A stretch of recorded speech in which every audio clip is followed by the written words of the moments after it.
जय श्री कृष्णा। राधे राधे। आप सभी का स्वागत है हमारे YouTube चैनल पर। आप सभी का दिन शुभ और मंगलमय हो। भगवान श्री कृष्ण जी और राधा रानी की कृपा आप सभी पर सदैव बनी रहे। बृहस्पतिवार व्रत कथा। गुरुवार की व्रत कथा का श्रवण करेंगे। भारतवर्ष में एक प्रतापी और दानी राजा राज्य करता था। वह नित्य गरीबों और ब्राह्मणों की सहायता करता था। यह बात उसकी रानी को अच्छी नहीं लगती थी। वह ना ही गरीबों को दान देती, ना ही भगवान का पूजन करती थी और राजा को भी दान देने से मना किया करती थी। एक दिन राजा शिकार खेलने वन को गए हुए थे तो रानी महल में अकेली थी। उसी समय बृहस्पति देव साधु वेश में राजा के महल में भिक्षा लेने के लिए गए और भिक्षा मांगी तो रानी ने भिक्षा देने से इनकार कर दिया और कहा है, साधु महाराज, मैं तो दान पुण्य से तंगा गई हूँ। मेरा पति सारा धन लुटाते रहते हैं।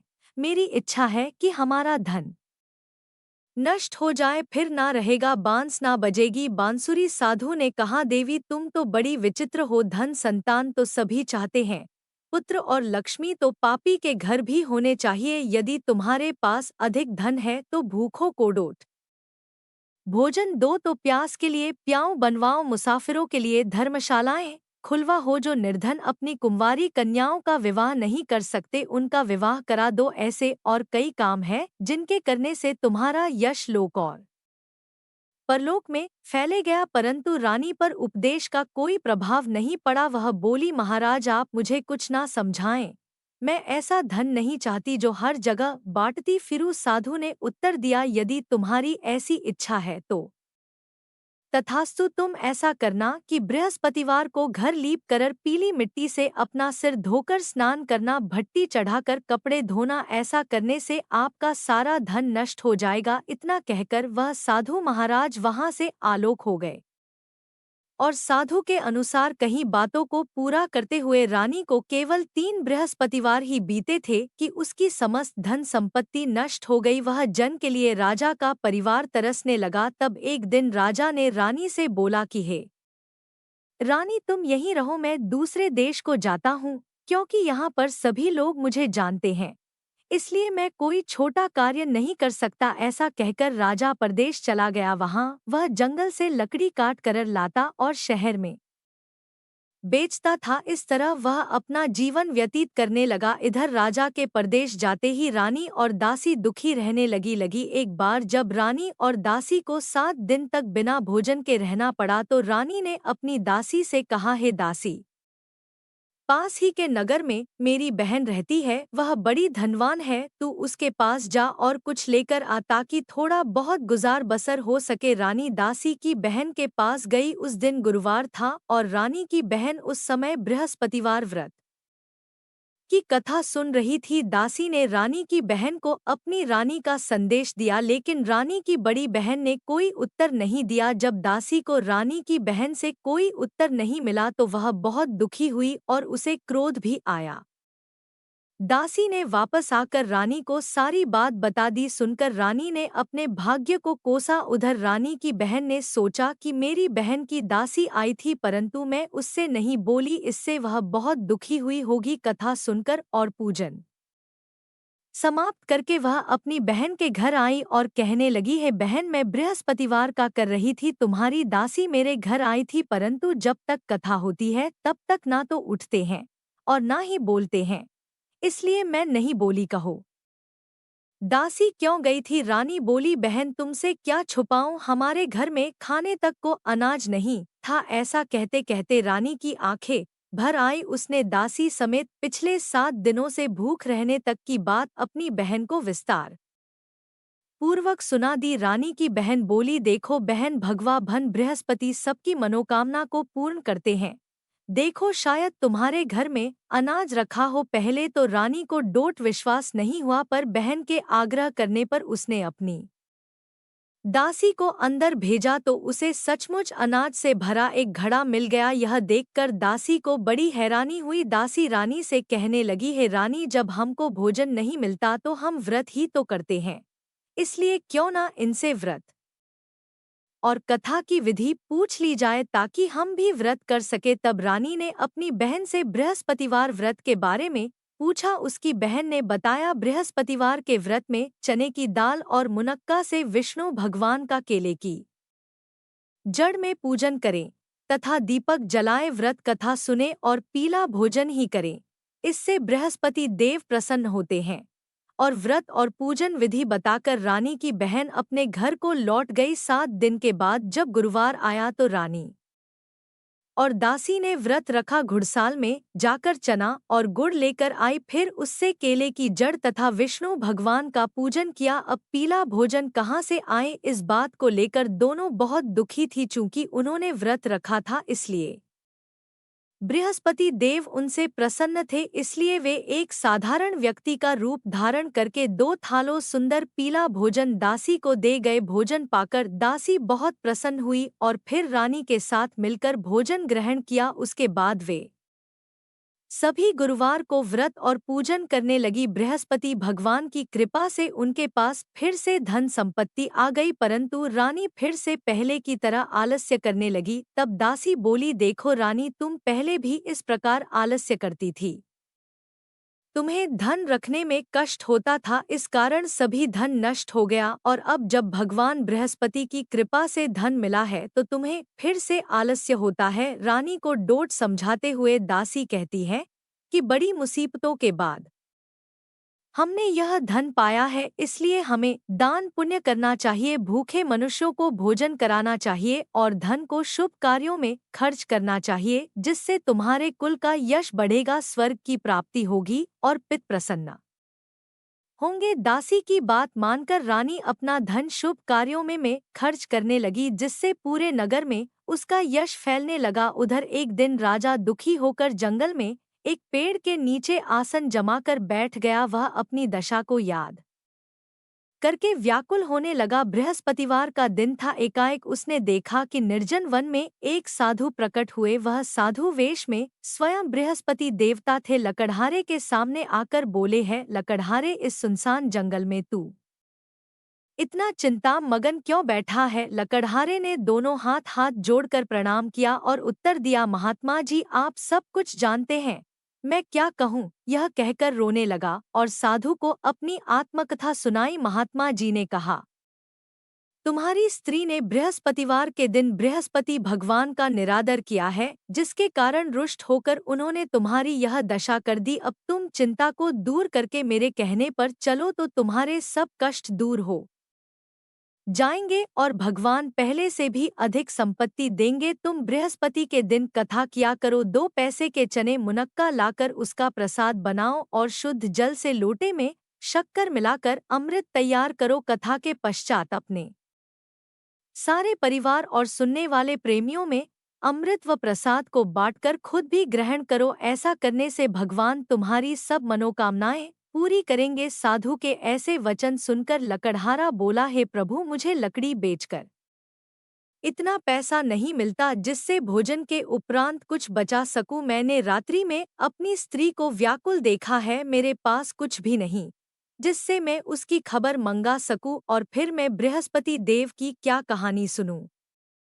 मुझको तो कुछ भी मालूम नहीं है। साधु ने कहा, है लकड़हारे, तुम किसी बात की चिंता मत करो। बृहस्पतिवार के दिन तुम रोजाना की तरह लकड़ियां लेकर शहर को जाओ, तुमको रोज से दुगना धन प्राप्त होगा, जिससे तुम भली भांति भोजन कर लोगे और बृहस्पति देव की पूजा का सामान भी आ जाएगा। बृहस्पति देव की कथा इस प्रकार है, सुनो। प्राचीन काल में एक ब्राह्मण रहता था। वह बहुत निर्धन था, उसकी कोई संतान नहीं थी। उसकी स्त्री बहुत मलिन होता के साथ रहती थी। वह स्नान नहीं करती, किसी देवता का पूजन नहीं करती। इससे ब्राह्मण देवता बड़े दुखी थे। बेचारे बहुत कुछ कहते थे, किंतु उसका कुछ परिणाम नहीं निकला। भगवान की कृपा से ब्राह्मण की स्त्री के कन्या रूपी रत्न पैदा हुआ। कन्या बड़ी होने पर प्रातः स्नान करके विष्णु भगवान का जाप और बृहस्पतिवार का व्रत करने लगी। अपने पूजन पाठ को समाप्त करके विद्यालय जाती तो अपनी मुट्ठी में जो भर के ले जाती और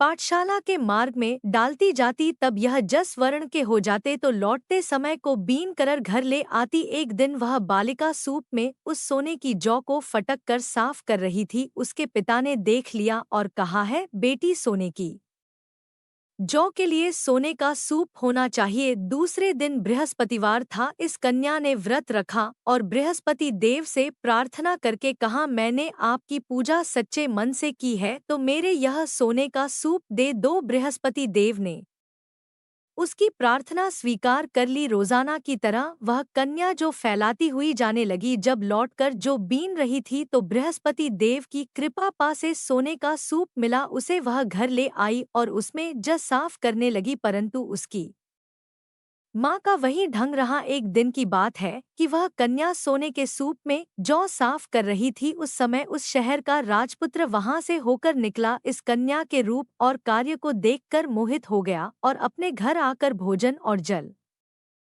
त्याग कर उदास होकर लेट गया। राजा को इस बात का पता लगा तो अपने प्रधानमंत्री के साथ उसके पास गए और बोले, हे बेटा, तुम्हें किस बात का कष्ट है? किसी ने तुम्हारा अपमान किया है अथवा और कोई कारण हो सो कहो, मैं वही कार्य करूंगा जिससे तुम्हें प्रसन्नता हो। अपने पिता की राजकुमार ने बातें सुनी तो वह बोला, मुझे आपकी कृपा से किसी बात का दुख नहीं है, किसी ने मेरा अपमान नहीं किया है, परंतु मैं उस लड़की से विवाह करना चाहता हूँ जो सोने के सूप में जौ साफ कर रही थी। यह सुकर राजा आश्चर्य में पड़ गया और बोला, है बेटा, इस तरह की कन्या का पता तुम ही लगाओ, मैं उसके साथ तेरा विवाह अवश्य ही करवा दूंगा। राजकुमार ने उस लड़की के घर का पता बताया। तब मंत्री उस लड़की के घर गए और ब्राह्मण देवता को सभी हाल बताया। ब्राह्मण देवता राजकुमार के साथ अपनी कन्या का विवाह करने के लिए तैयार हो गए तथा विधि विधान के अनुसार ब्राह्मण की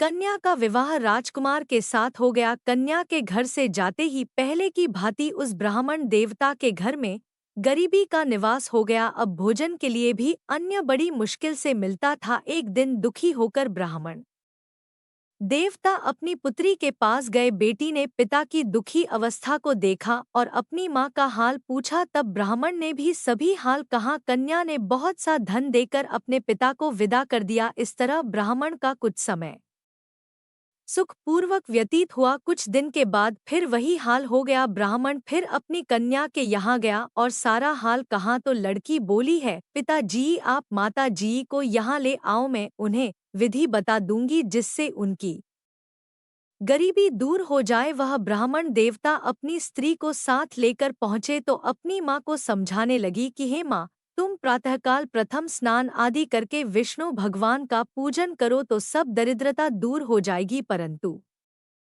उसकी माँ ने एक भी बात नहीं मानी और प्रातःकाल उठकर अपनी पुत्री के बच्चों की जूठन को खा लिया। इससे उसकी पुत्री को भी बहुत बहुत गुस्सा आया। उसने एक रात को एक कोठरी से सारा सामान निकाल दिया और अपनी माँ को उसमें बंद कर दिया। प्रातः उसमें से उसे निकाला तो स्नान आदि करा के पूजा पाठ करवाया तो उसकी माँ की बुद्धि ठीक हो गई। इसके बाद वह नियम से पूजा पाठ करती और प्रत्येक बृहस्पतिवार को व्रत रखने लगी। इस व्रत के प्रभाव से उसके माता और पिता बहुत ही धनवान और पुत्रवान हो गए और बृहस्पति देवता के प्रभाव से इस लोक के सुख को भोग कर अंत में स्वर्ग को प्राप्त हुए। इस तरह कहानी कहकर साधु देवता वहां से अंतर्ध्यान हो गए। धीरे धीरे समय व्यतीत होने पर फिर वही बृहस्पतिवार का दिन आया। लकड़हारा जंगल से लकड़ी काटकर किसी शहर में बेचने गया। उसे उस दिन और दिन से अधिक पैसा मिला। राजा ने चना गुड़ आदि लाकर गुरुवार का व्रत किया। उस दिन से उसके सभी क्लेश दूर हो गए। परंतु तो जब दोबारा गुरुवार का दिन आया तो बृहस्पतिवार का व्रत करना भूल गया। इस कारण बृहस्पति भगवान नाराज हो गए। उस दिन उस नगर के राजा ने विशाल यज्ञ का आयोजन किया था तथा शहर में यह घोषणा करा दी कि कोई भी मनुष्य अपने घर में भोजन न बनवाए न आग जलाए। समस्त जनता मेरे यहाँ भोजन करने आए। इस आज्ञा को जो न मानेगा उसे फांसी की सजा दी जाएगी। इस तरह की घोषणा संपूर्ण नगर में करवा दी गई। राजा की आज्ञा के अनुसार शहर के सभी लोग भोजन करने गए, लेकिन लकड़हारा कुछ देर से पहुंचा, इसलिए राजा उसको अपने साथ घर लेकर गए और ले जाकर भोजन करा रहे थे तो रानी की दृष्टि उस खूंटी पर पड़ी जिस पर उसका हार लटका हुआ था। वह वहां पर दिखाई नहीं दिया। रानी ने निश्चय किया कि मेरा हार इस मनुष्य ने चुरा लिया है। उसी समय सिपाहियों को बुलाकर उसको कारागार में डलवा दिया। जब कड़ कारागार में पड़ गया और बहुत दुखी होकर विचार करने लगा कि ना जाने कौन से पूर्व जन्म के कर्म से मुझे यह दुख प्राप्त हुआ है, और उसी साधु को याद करने लगा जो कि जंगल में मिला था उसी समय। तत्काल बृहस्पति देव साधु के रूप में प्रकट हुए और उसकी दशा को देखकर कहने लगे, अरे मूर्ख, तूने बृहस्पति देव की कथा नहीं करी, इस कारण तुझे दुख प्राप्त हुआ है। अब चिंता मत कर, बृहस्पतिवार के दिन कारागार के दरवाजे पर 4 पैसे पड़े मिलेंगे, उनसे तू बृहस्पति देव की पूजा करना, तेरे सभी कष्ट दूर हो जाएंगे। बृहस्पतिवार के दिन उसे 4 पैसे मिले। लकड़हारे ने कथा कही। उसी रात्रि को बृहस्पति देव ने उस नगर के राजा कोडोट स्वप्न में कहा है, राजा, तुमने जिस आदमी को कारागार में बंद कर दिया है वह निर्दोष है, वह राजा है, उसे छोड़ देना। रानी का हार उसी खूंटी पर लटता है, अगर तू ऐसा नहीं करेगा तो मैं तेरे राज्य को नष्ट कर दूंगा।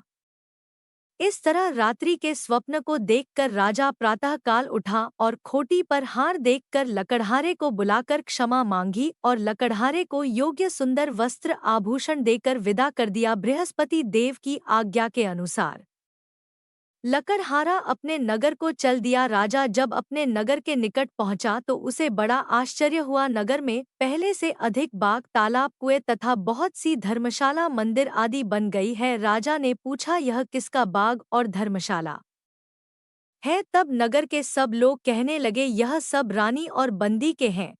तो राजा को आश्चर्य हुआ और गुस्सा भी आया। जब रानी ने यह खबर सुनी कि राजा रहे हैं तो उन्होंने दासी से कहा, हाँ है दासी, देख राजा हमको कितनी बुरी हालत में छोड़ गए थे, हमारी ऐसी हालत देखकर वह लौट ना जाएं, इसलिए तो दरवाजे पर खड़ी हो जा। आज्ञा के अनुसार दासी दरवाजे पर खड़ी हो गई। राजा आए तो उन्हें अपने साथ लेकर आई। तब राजा ने क्रोध करके अपनी रानी से पूछा कि यह धन तुम्हें कैसे प्राप्त हुआ है? तब उन्होंने कहा, हमें यह सब धन बृहस्पति देव के इस व्रत के प्रभाव से प्राप्त हुआ है। राजा ने निश्चय किया कि 7 रोज बाद तो सभी बृहस्पति देव का पूजन करते हैं, परंतु मैं प्रतिदिन दिन में 3 बार कहानी और रोज व्रत किया करूंगा। अब हर समय राजा के दुपट्टे में चने की दाल बंदी रहती और दिन में 3 बार कहानी कहते। एक रोज राजा ने विचार किया कि चलो अपनी बहन के यहाँ हो आवे।